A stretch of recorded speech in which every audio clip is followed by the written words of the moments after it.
Tunghayan naman natin ang mga balita mula sa Visayas.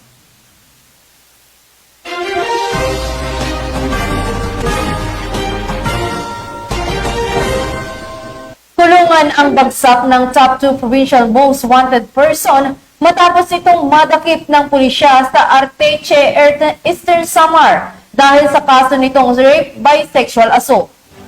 Ang pagkakaaresto ng nasabing individual ay nagpapakita ng matibay na determinasyon ng kapulisan na panagutin ng mga lumalabag sa batas, lalo na ang mga krimeng may kinalaman sa pag-aabuso at karahasan. Mag-uulat dyan si Patrolwoman Maureen Quiaki.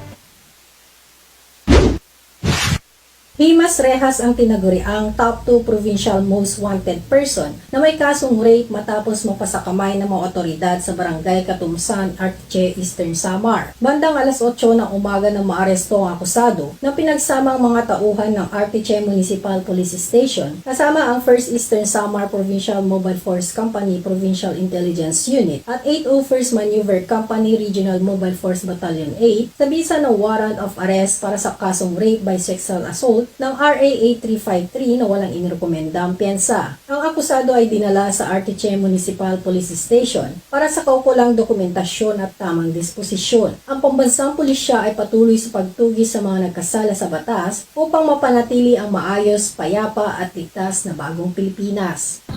Mula dito sa Eastern Visayas, ako ang iyong PNN correspondent, Patrolwoman Quiaki, alagad na batas, tagataguyod ng Balitang Pulis.